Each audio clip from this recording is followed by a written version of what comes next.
Hello, all of you wonderful people, friends of mine, dear acquaintances, chums. Hope you're all well. Thanks for the feedback that you leave. I love the insights. I love knowing you're out there, taking part. Gives me a better sense of which way the wind is blowing, apart from anything else. Before I launch into this week's rant, I just want to say thanks to everyone who shows practical support by signing up to the neiloliverpatreon.com site.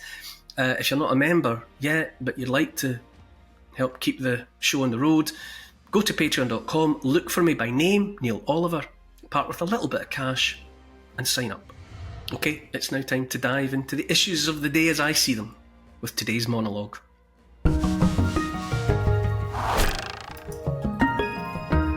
There's something last straw, like one step too far end of the road, about this plan to dim the sun over Britain. They're going to make it darker here in Britain, where I think we're in the bottom 5 of countries in the world when it comes to the amount of sunlight we get anyway. But there's a plan to make it dimmer. Our predecessors used to crow about a British Empire upon which the sun never set. Such was its vastness and reach. Now, I'm not really calling for the days of British Empire again, but there's a fierce irony about having had a place upon which the sun never set to this. Now what passes for government in these benighted isles proposes to make the sun set on Britain by dumping more chemicals into the sky.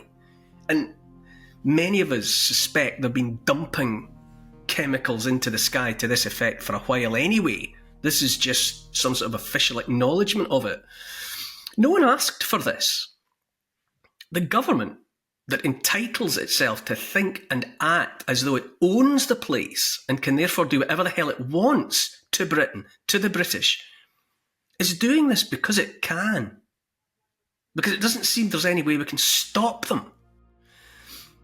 I said the government, Keir Starmer's Labour government to be precise, acts like it owns the place.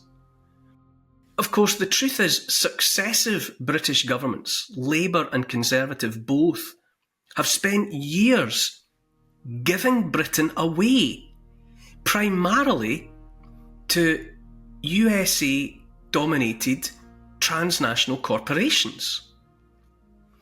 By now, I would say Britain is no longer a country or a nation in any meaningful sense. I would say Britain is just a place. Britain is just a worn-out name applied to an oddly shaped swatch of dry land bobbing about in the Atlantic Ocean off the west coast of Europe. In George Orwell's 1984, the island formerly known as Britain was renamed Airstrip 1. And that's pretty much where we are. The country's just something to be used by whoever. We lack even the ability seriously to defend ourselves. Our army, once legendary on the world stage, is so diminished it would fit into a football stadium with seats to spare. And don't look too closely either at the Air Force or the Navy if it's comfort and security you want. We haven't technically been taken over by any foreign power yet, but only because no foreign power has technically bothered to do so.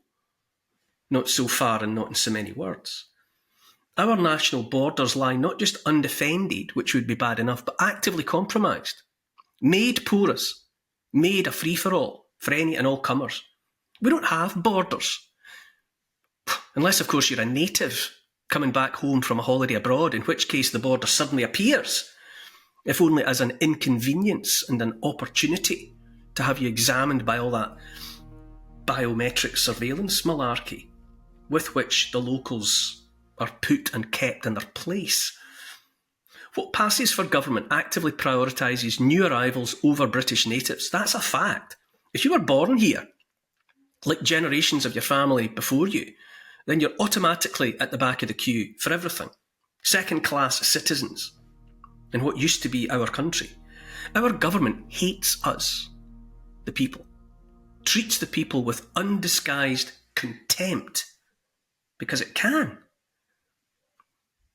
Saw in the papers this week with the end of the oil refinery at Grangemouth.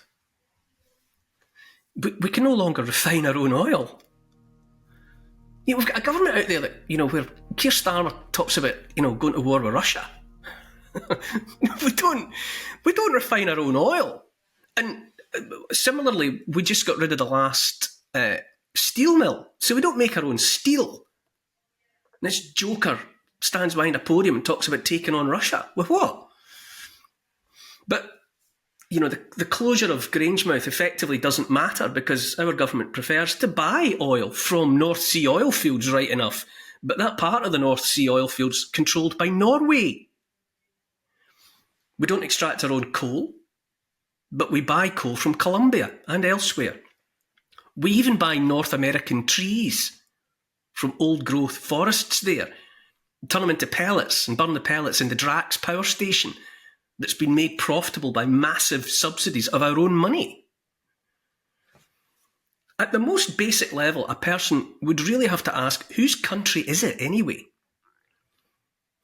A fascinating and frankly frightening book called Vassal State, an author called Angus Hanton, makes it pretty clear it's American corporations that own Britain, or everything of value. Successive governments, British governments, have been making that happen for decades. I ran across a quote from an American journalist, Ludwell Denny, who expressed a thought very well back in 1930 when he said of his homeland, America, "Too wise to govern the world, we shall merely own it." Of course, it goes without saying that the United States of America does seek to govern the world as well, but it certainly owns Britain, and we most certainly have been rendered a vassal state. Hanton's book makes for reading that's bleak at best, if not downright harrowing. Forensically, he lays out how, starts in the supermarkets actually. That's where the book kicks off with a wander down the aisles of a typical supermarket, filled with products that might look British, right down to the little Union flag on the packaging, but products that are nonetheless produced by American companies. From Mars bars to Andrex loo rolls, from Weetabix to innocent smoothies. All of it. Aisle after aisle. US owned. Morrison's supermarkets are American. Gale's bakeries are American. Waterstone's bookshops, American. Majestic wine. The list runs on and on. And at the supermarket checkouts, your American products in your trolley or your basket are scanned by American tech. The plastic cards that you take out of your purse or wallet and wave at the machines, Amex, MasterCard, Visa, or maybe you use Apple Pay or Google Pay, all American. Out on the high street, your cup of coffee's from Cafe Nero, it's from Costa, Starbucks, all American, American owned.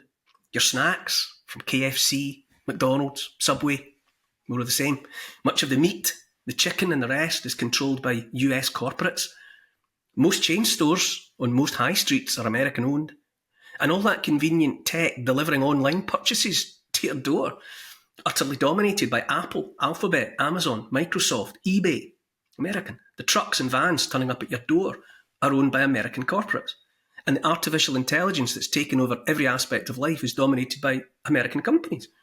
It's simple. At home, you watch American-made TV and movies on American-owned streaming platforms. British teachers increasingly report British children speaking with American accents in the classroom because so much of the content they search for using American-owned search engines and that they watch on American-owned YouTube, or the games they play, made by companies in Seattle or Californian social media, all of it features American voices. Our politicians have been enabling this in Britain for years. They call American acquisition of all things British foreign direct investment, FDI, and they crow about it as though it's some kind of net gain for Britain. But it's all about bribing American companies with British taxpayers' money and then sitting back while all the profits made by those American companies are hosed back across the Atlantic without touching the sides.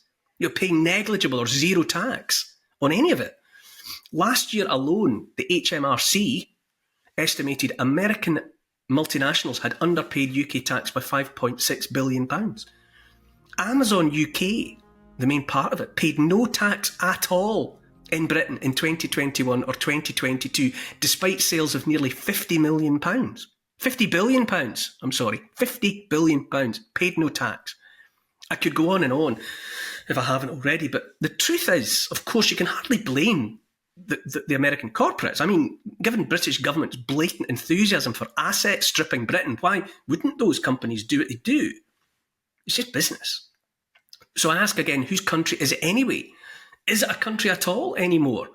Or just a carcass, all but consumed?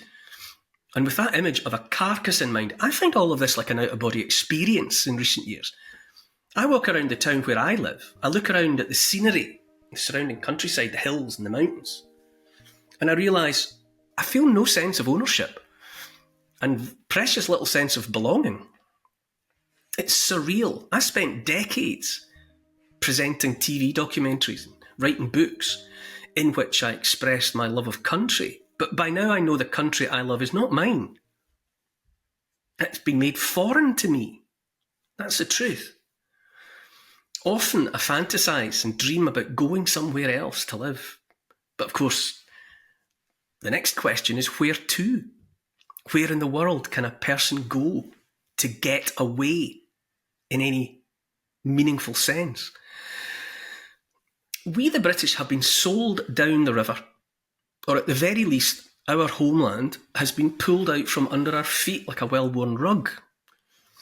And we're not alone, of course.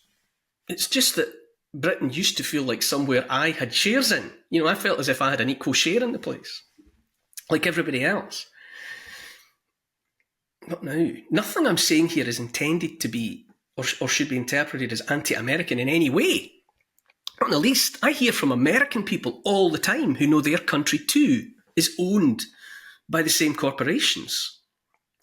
The bigger question might be who owns the world? And the honest answer is a handful of transnational corporations. Sooner or later, the world will be owned, if it isn't owned already, by BlackRock. They'll own everything. If they don't now. Countries don't matter anymore.